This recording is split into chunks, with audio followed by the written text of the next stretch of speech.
మీరు కూర్చోండి అత్తమ్మా, నేను వడ్డిస్తాను.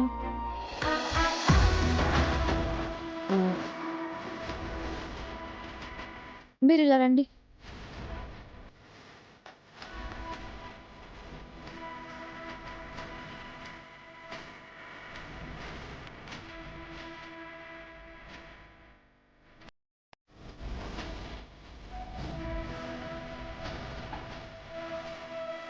మహాలక్ష్మిది తనని భోజనానికి పిలవలేదా? పిలవడానికి మహాలక్ష్మి అత్తయ్య ఇంట్లో ఉంటే కదా మావయ్య. ఎక్కడికెళ్ళింది? బయటికెళ్ళినట్టుంది బావగారు. మీతో చెప్పి వెళ్ళలేదా? అంటే అర్చన నేను షాపింగ్కి వెళ్ళామన్నయ్యా. అప్పటికే వదిన ఇంట్లో లేదు. అవును బావగారు. ఇంట్లో బోర్ కొడుతుంటే నేను సినిమాకి వెళ్ళొచ్చాను బావా. నాకు కూడా మహాలక్ష్మి ఎక్కడుందో తెలీదు. పాపం పిన్ని, మనమంతా ఆఫీస్ కని, షాపింగ్ కని, సినిమా కని వెళ్ళిపోతే తను ఒంటరిగా ఇంట్లో ఉండలేక ఎటో వెళ్ళిపోయినట్టుంది. రోజు మహారాణిలా ఆఫీస్కు వెళ్లేదాన్ని ఇంట్లో కూర్చోపెట్టేశారు. ఎప్పుడు పనిచేసేది ఖాళీగా ఉండలేక ఎటు వెళ్ళిందో పాపం. నీతో ఆఫీస్కు రాలేకపోయినందుకు నిజంగా వదిన ఎంతో ఫీల్ అవుతుందన్నయ్య. టైం దొరికినప్పుడు రెస్ట్ తీసుకోవాలి కానీ టైం బ్యాడ్ అని ఫీల్ అయితే ఎలా చిన్నబావా? పిన్ని రెస్ట్ తీసుకునే మనిషి కాదు మావయ్య. నా చిన్నప్పటి నుండి చూస్తున్నాను. ఇంట్లో ఆఫీస్లో ఎప్పుడూ బిజీగా ఉండేది.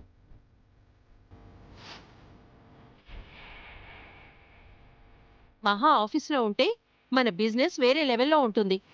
మహాని కాదని ఈ విద్యాదేవిని ఆఫీస్కి తీసుకువెళ్తున్నారు.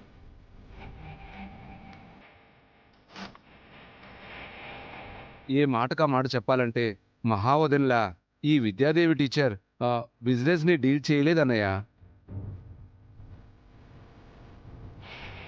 మహాలక్ష్మి అత్తయ్య తిరిగి వచ్చారు కాబట్టి ఆ మాట అంటున్నారు.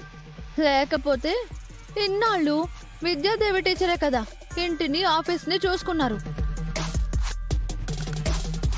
నువ్వుండు సీత.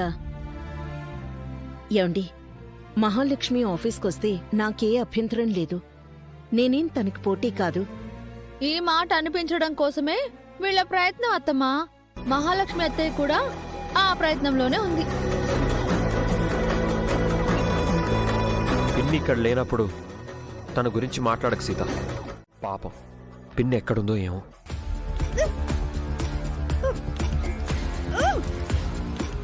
ఎందుకిలా నన్ను కట్టేసి హింసిస్తున్నారు? డబ్బు కోసం మేము ఎలాంటి అడ్డమైన పనులైనా చేస్తాం. అందుకే ఆ విద్యాదేవి మీకు డీల్ ఇవ్వలేదు. ఏంటంటున్నారు? ముందు మా ఆయనకి ఫోన్ చేయండి.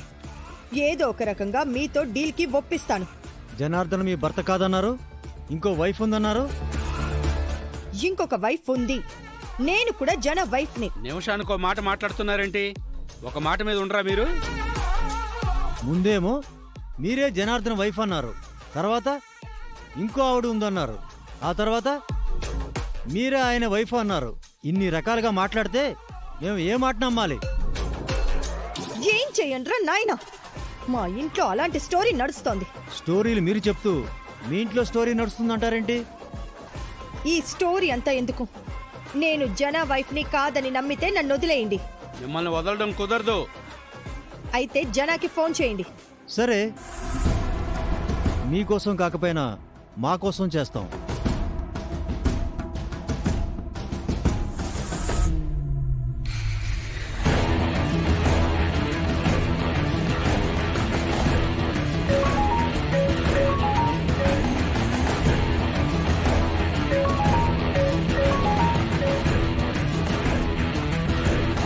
ఇడియట్స్.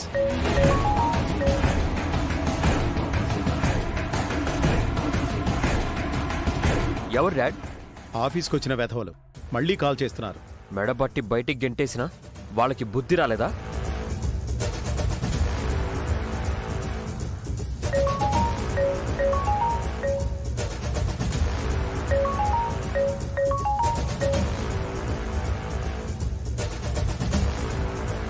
మళ్ళీ వాళ్ళేనా అండి?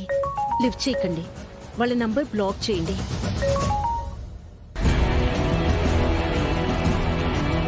2 సార్లు కాల్ చేసాం, మీ ఆయన కాని ఆయన మా నెంబర్ చూసి కాల్ కట్ చేస్తున్నాడు. అయితే నా సెల్ ఫోన్తో కాల్ చేయండి. మీ ఫోన్ ఎక్కడా?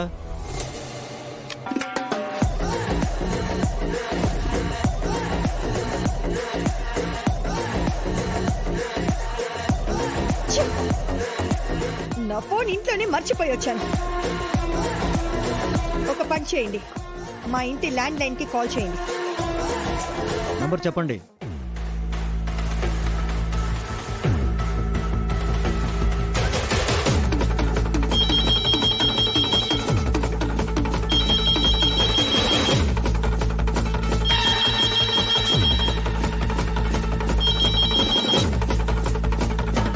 కానీ ఆవిడ కాసేపు జనార్దన్ వైఫ్ అంటుంది, కాసేపు కాదంటుంది. అలా తల తిక్కగా సమాధానం చెప్పిందంటే ఆవిడ ఖచ్చితంగా సుమతి అయి ఉంటుంది. కిడ్నాపర్స్ కి భలే దొరికింది చెప్తా. ఆవిడ అలాగే ఉంటుంది, అంతా అబద్ధం. ఆవిడకి బుద్ధొచ్చేలా గట్టిగా 2 చెంపలు వాయించండి. బుగ్గలు బూరెల్లా ఉబ్బిపోవాలి.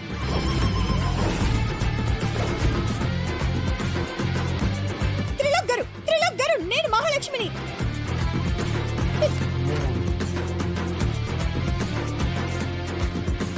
నువ్వు జనార్దన్ గారి వైఫ్ కాదని ఆ త్రిలోక్ కూడా చెప్పాడు. నేను ఎవరు అనుకునేలా చెప్పాడు. నాకు ఫోన్ ఇవ్వాల్సింది, నేను మాట్లాడేదాన్ని. ఇందాక ల్యాండ్ లైన్ ఫోన్కి కాల్ చేయించి మాట్లాడింది చాలదా?